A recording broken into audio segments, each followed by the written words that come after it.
my name is Cameron Cowan. Welcome to the Cameron Journal Newshour. Oh, it has been a long day in more ways than one. Um, Today my hair is still good. I have done 3 podcast recordings today. I was supposed to do 5, but somebody dropped. They didn't show up. So I actually got a little bit of a break in a day when I didn't think I was going to have a break. um, and it's been a long week. I did a bunch of podcast recordings last week, but it's a lot of great new interviews and material. And we're going to be short tonight because I have one right after this. And it's really great because she's Palestinian and we're telling the story of her life and her husband's life. And in the light of the recent ceasefire that was agreed to last week, I think we talked about that, and its implementation over the weekend, it seems timely and efficient to be talking about that. So that's really great.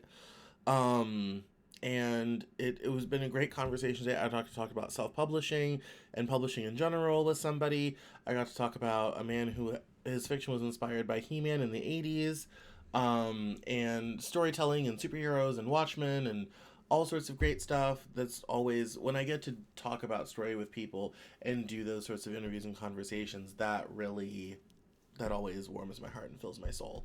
And then also talk about life and the prison system and the crazy twists and turns that life can take. So today's just been a tour de force of just amazing, great, amazing, great stuff, and has been really, really nice.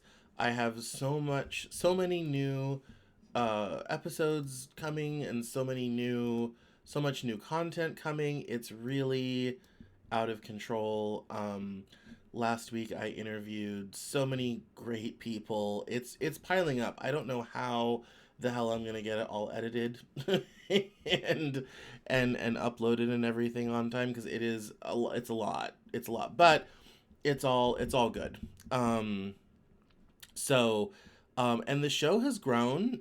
So thank you for everybody who is watching, who listens, all this type of thing. There's just been so many new viewers, especially if you come here from like a YouTube short situation. We've been getting lots of new views. A whole new community is growing. So thank you all for watching and listening to this. I really appreciate it. And thank you to my gaggle of live viewers. I'm not going to do it tonight, but one of the things I'm going to start doing probably in February is over on the Cameron Journal Discord. Yes, we have a Discord.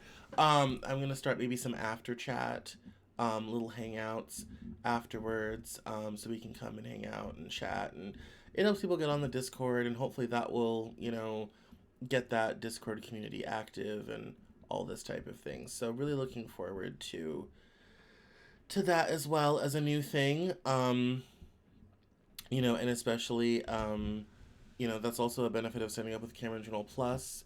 So if you love what I do and you want to support it, head over to CameronJournal.com, click on Cameron Journal Plus, and you can sign up for a Cameron Journal Plus membership. It's only $5. That's right, $5. For the price of Starbucks, you can support the Cameron Journal. So make sure to head over to CameronJournal.com, and I think it's /plus, but if you just go to CameronJournal.com, it's in the menu, second line, towards the end, CJ Plus, click on that, and you can go sign up for that. I wanted to mention that because I never mention it, and I am trying to get some more members on Cameron Journal Plus, because it will encourage you to start doing exclusive content and all that sort of thing. So make sure to go sign up if you love what I do and want to support it, because independent news media, especially in today's political environment, does not survive in a vacuum. So obviously today is January the 20th, 2025, and President Donald J. Trump was inaugurated for the second time today at noon.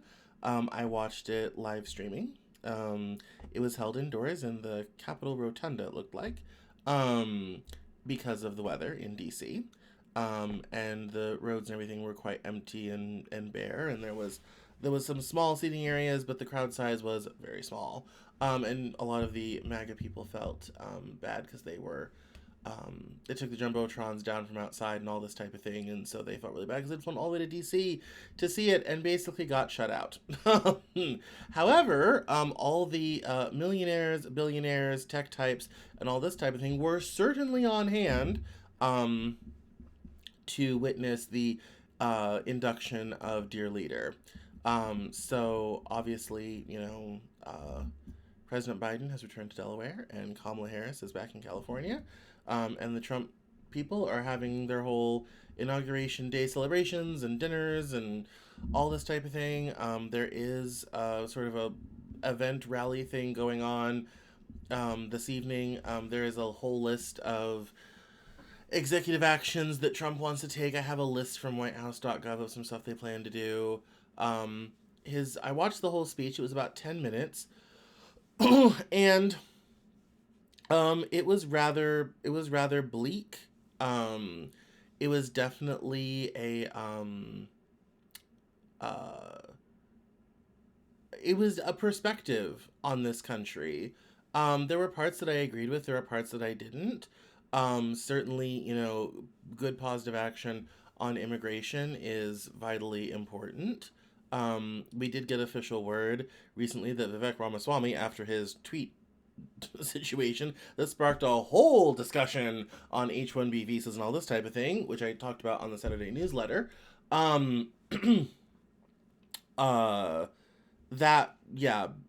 he is not going to be a part of the government Office of Efficiency, Department of Government Efficiency, DOGE. He's going to be running for governor of Ohio. So, that was so ends the illustrious White House career of Mr. Ramaswamy. Didn't make it out of the transition. Oh well.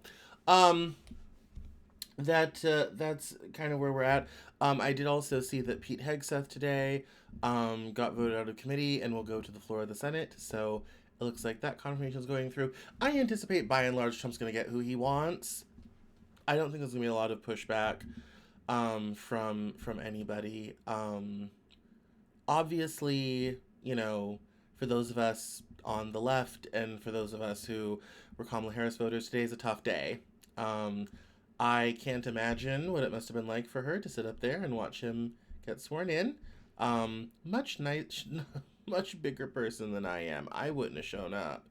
And so there were some curious absences, including Michelle Obama. I don't blame her. And so that that was definitely tough to see, tough to watch. Was definitely not how a lot of us was hoping today would be like. Obviously, I was hoping we would be swearing in the first woman president of the United States today. And instead, we're voting in oligarchical, authoritarian dictatorship, basically.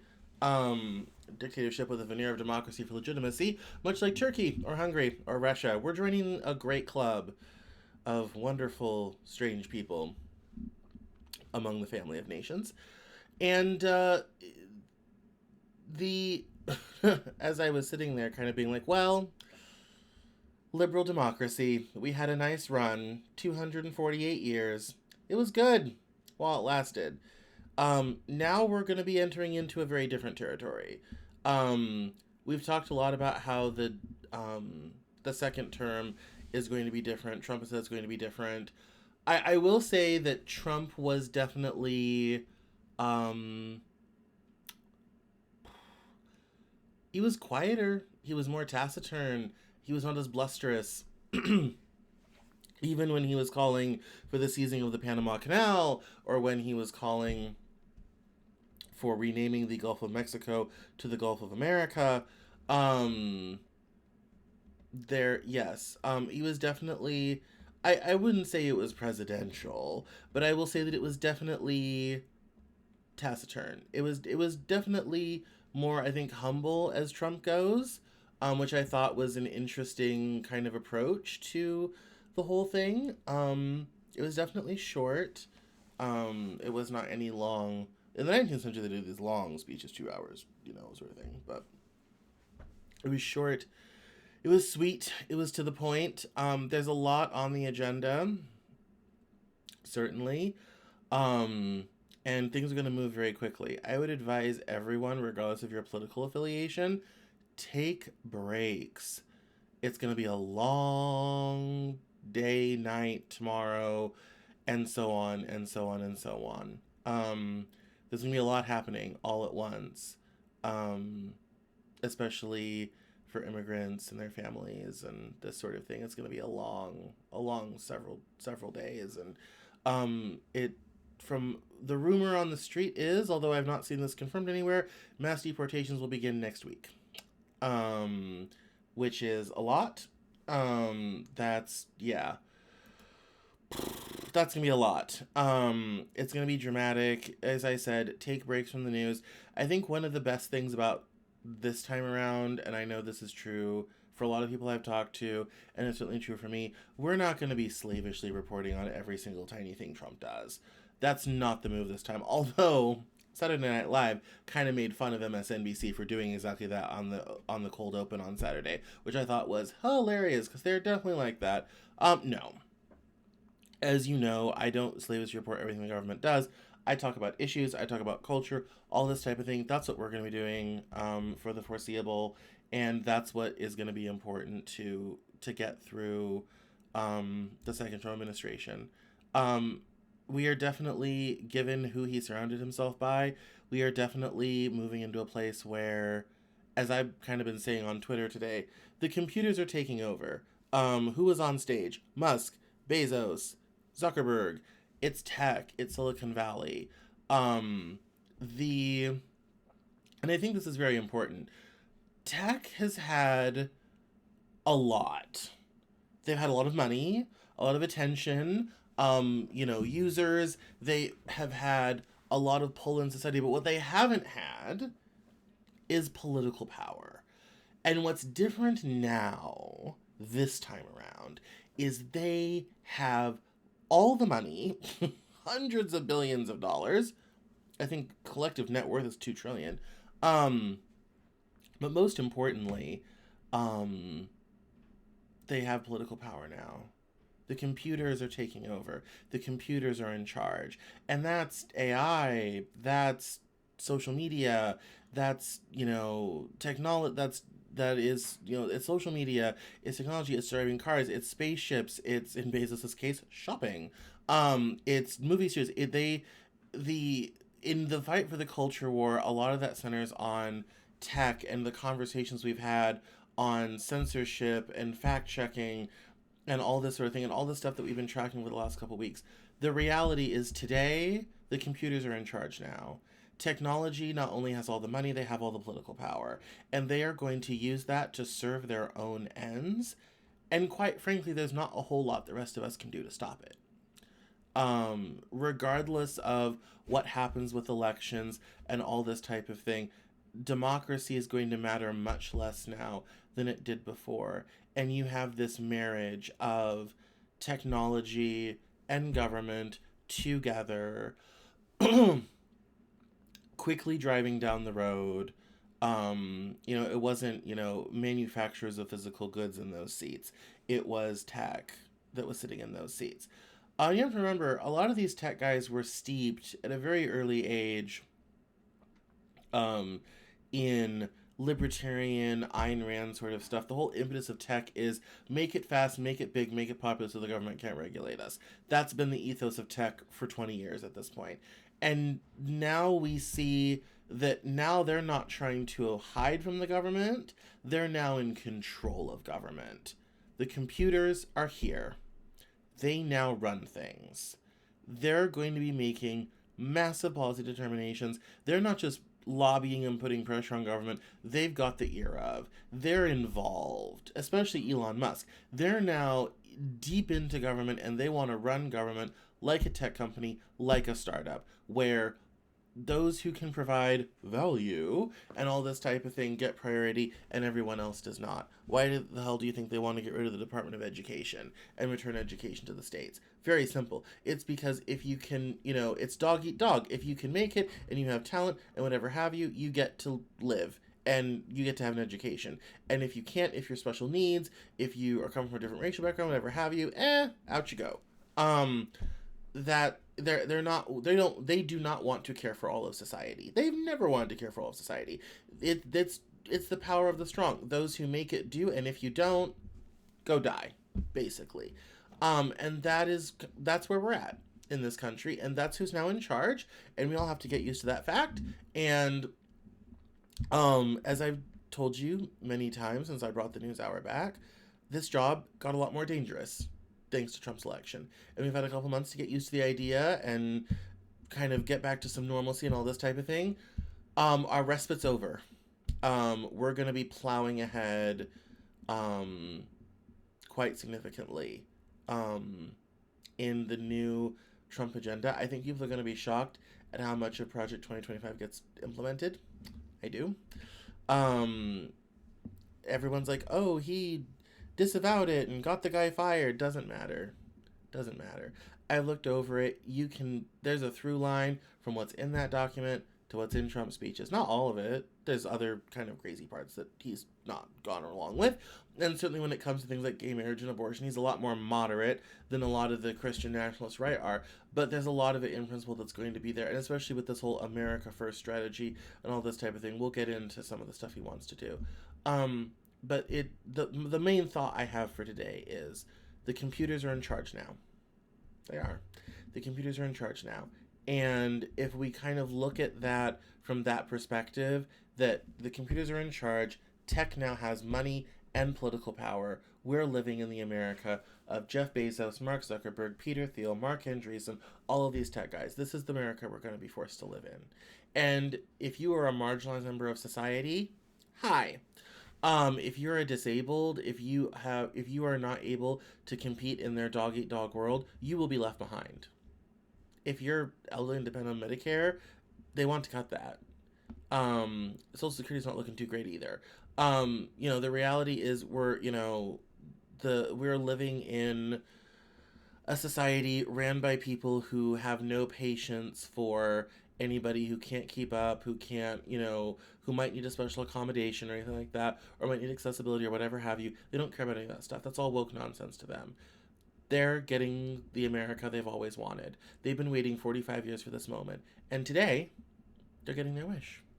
Everything they ever wanted is going to happen, pretty much. And anybody who does not fit within a certain narrow mold of society should be frightened at what that means. And should be damn scared of how they're going to live in this country when there's no protections, no guardrails, no social safety net. You either make it or you go. If you get laid off, well, that's just how life goes. If you get disabled and can't work, well, sucks to be you. We already have that attitude a lot in this country anyway, and it's about, if you can imagine, it's about to get worse. This is the America that we are living in. So with all that said, let's turn to headlines, shall we? Here, we'll do this, and we'll switch over to this. Nope. This one. There we go. Oh, yes. Let's start with this video. So, moments ago, Elon Musk was on stage at the Inauguration rally, and Elon Musk, Department of Government Efficiency. That's not even a real department, not authorized by Congress. But anyway, he was caught doing a familiar hand gesture. See if you can name this one. We don't need to hear what he's saying.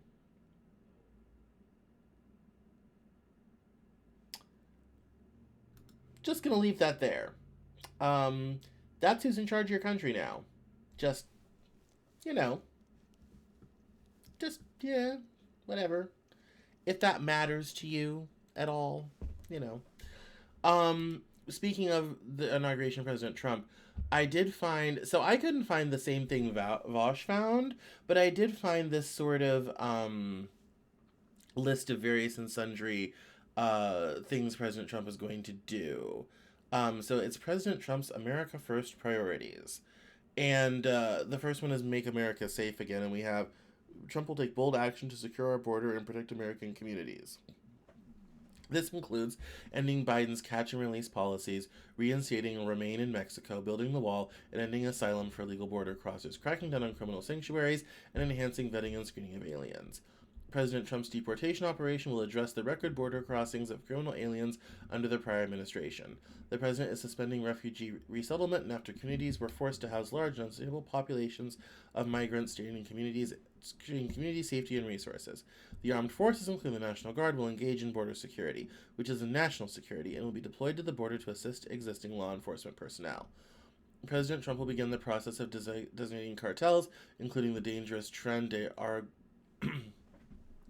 Aragua, as foreign terrorist organizations and use the Alien Enemies Act to remove them. The Department of Justice will seek the death penalty as the appropriate punishment for heinous crimes against humanity, including those who kill law enforcement officers and illegal migrants who maim and murder Americans.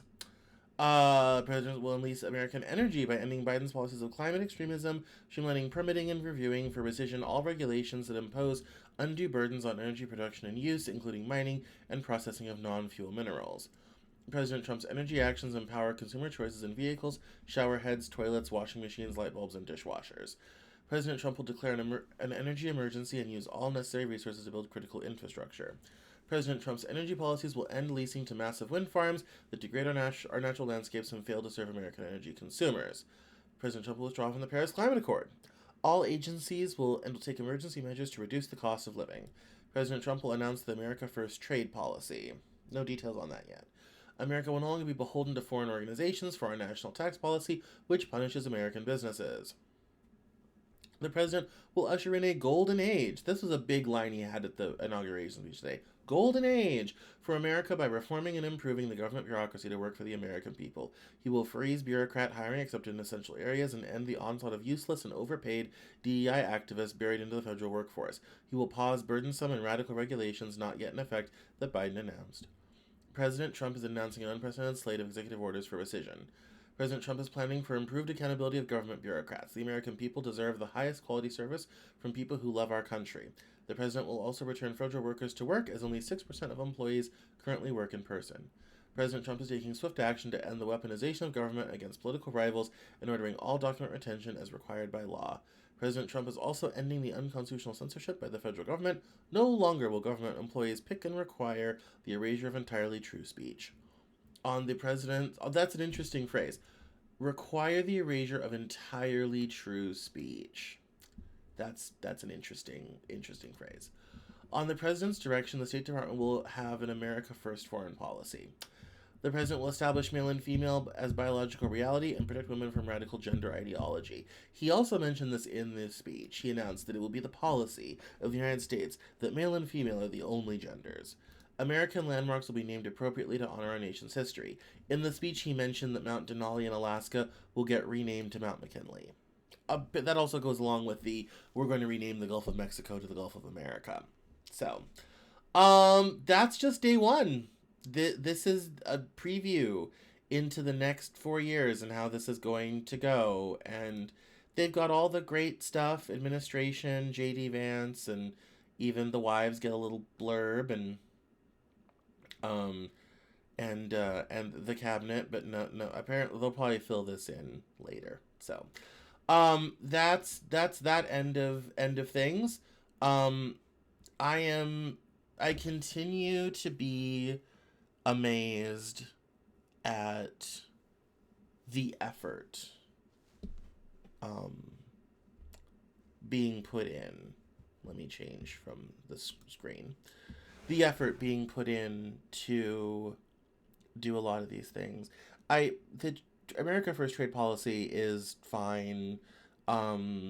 We saw it the first time. Biden didn't change a single tariff. I imagine it'll be more of the same. It's going to increase cost of living though, and it's going to increase the price of everything. So that you look forward to higher prices. The price of nothing is going down with the new tariff regime. As far as the America First foreign policy, I hope that doesn't mean what I think it does, but I know they're planning on withdrawing from the World Health Organization because of the pandemic. I got in an argument today with somebody, and I'm kind of like, it was a pandemic. We had to do public health interventions to try to save people's lives. And he's like, people will never allow that ever again. Like, the whole pandemic lockdown, which isn't even really a lockdown in this country, so broke people's brains. He was like, it's our rights, and you Americans have no right to get rid of our rights. And I'm kind of like, oh my God, no one, I mean, it was an emergency. And you're over here talking about rights as if what rights? You do not have a right to go into a hospital that's usually owned either by a nonprofit or a private corporation. If they choose to not let visitors in because of that's their choice. That's not a government sort of thing. And I try to be like, it was a pandemic, it was a health crisis. Like, well, that's a moral question, not a government question. Get ready. This is what we're facing. This is what we're going to be doing. Just so you know, this is what we're going to be doing for the next 4 years. This is it. This is it. This is what you voted for, everybody. You know, if you voted for him, this is what you voted for. All this sort of thing. Like, good luck out there. I mean, we have another pandemic brewing with H5N1, and Lord knows nobody's going to want to take precautions and preventions this time. We will get nothing, and considering it has a 50% death rate, way worse than COVID, people are going to die. I mean, and that's just one thing.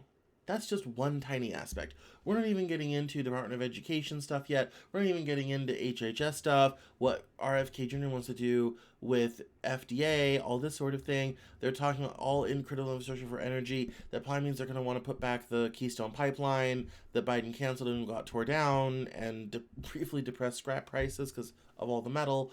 All this sort of thing. Yeah, no, it's, I mean, this is... Again, this is what you voted for. It didn't have to be this way. So, speaking of things that didn't have to be this way, let's talk. Let me get back to this screen here. Let's talk about, so, the Jack Smith report. So, last week, the Jack Smith report, part of it, was released. And this was kind of the news story about it. And it says here that the department's view that the Constitution prohibits the continued indictment and prosecution of a president is categorical and does not turn on the gravity of the crimes charged, the strength of the government's proof, or the merits of the prosecution. Indeed, but for President Trump's election and imminent return to the presidency, the office assessed that the admissible evidence was sufficient to obtain and sustain a conviction at trial. The Justice Department delivered the 137-page volume, representing half of Mr. Smith's overall final report, with the volume about Mr. Trump's other federal case accusing him of mishandling classified documents, still confidential, to Congress just after midnight on Tuesday. There was a court case that they were waiting on as well.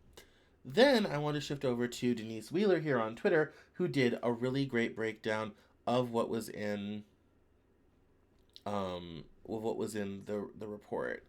And some of these are, in my mind, quite shocking. Let me take a quick drink.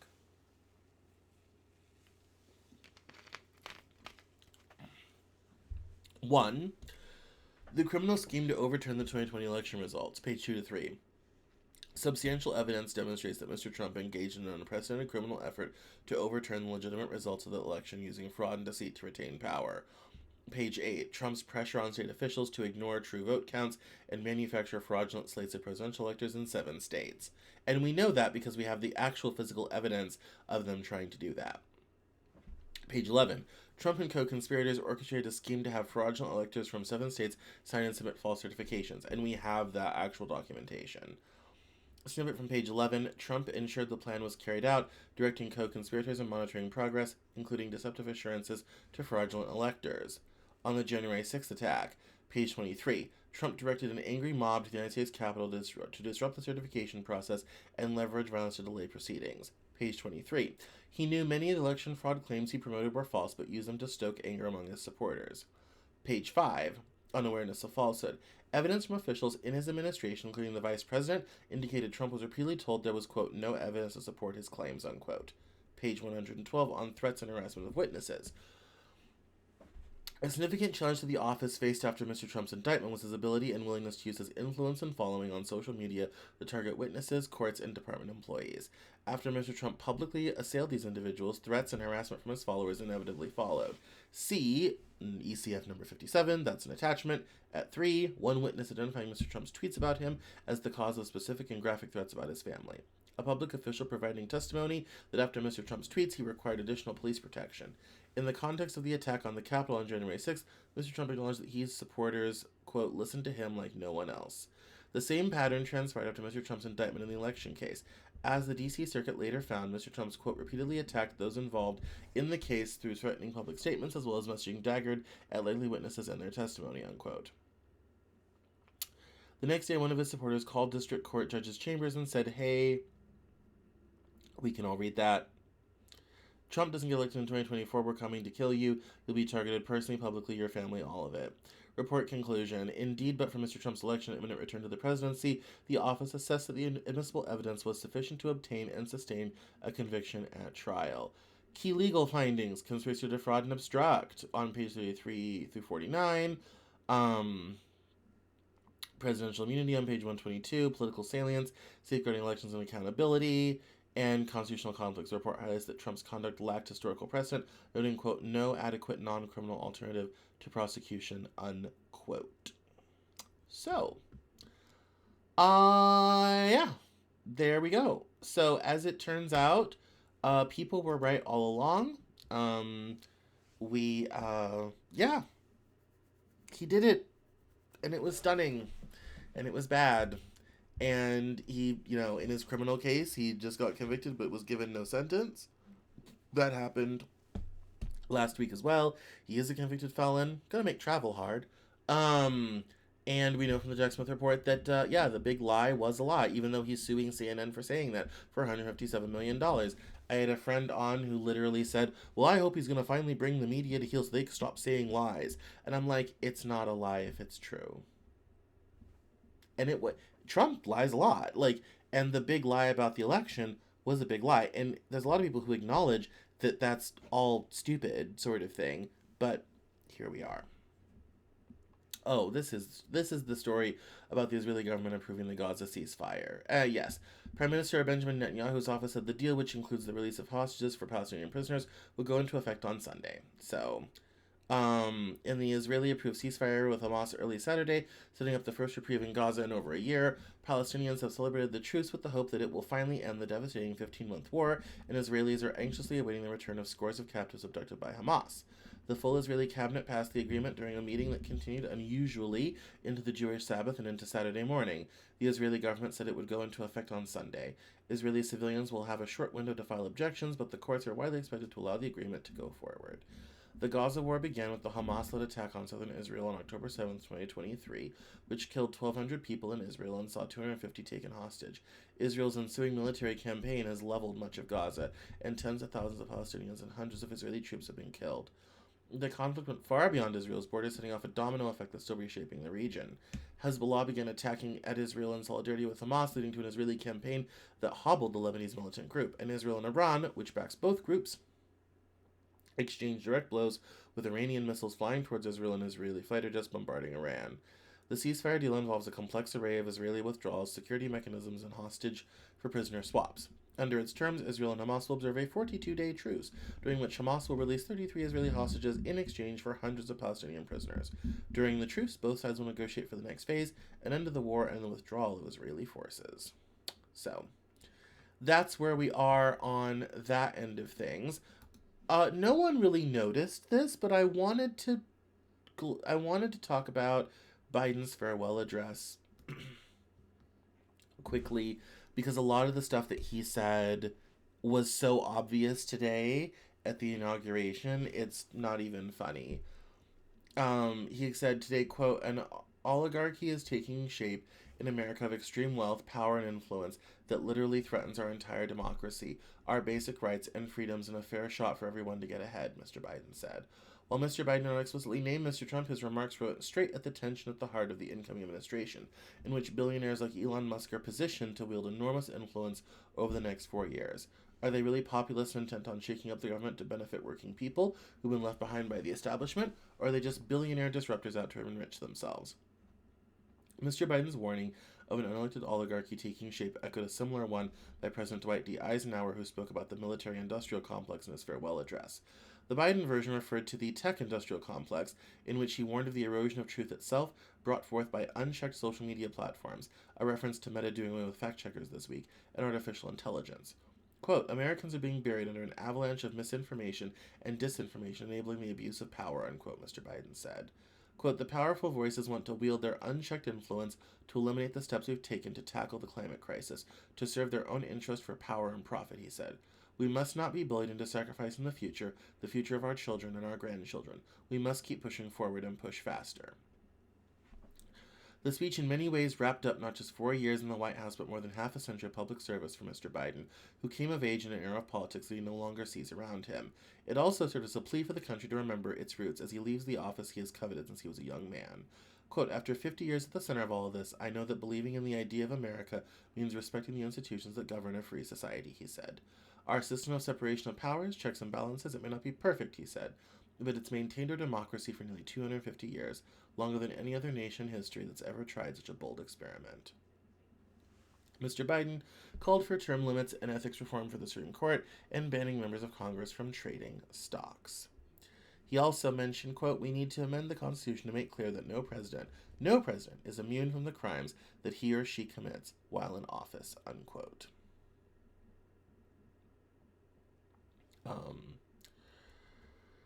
Yeah, and then they go into his, unpopularity and the fact the last time he did an address in the Oval Office was when he decided to leave the race. And one story that I think is interesting, and it's not getting the attention it should, although it should, was recent conversations some people, even leftist people, had with Biden, and the fact that it's become plainly obvious Biden's not all there.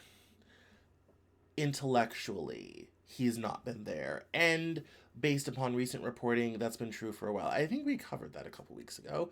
I think there's a lot of stuff that happened, and there was some reporting on this, that Biden doesn't know a lot of the stuff that was done, and a lot of the stuff that was signed and implemented and regulations put in and all this sort of thing.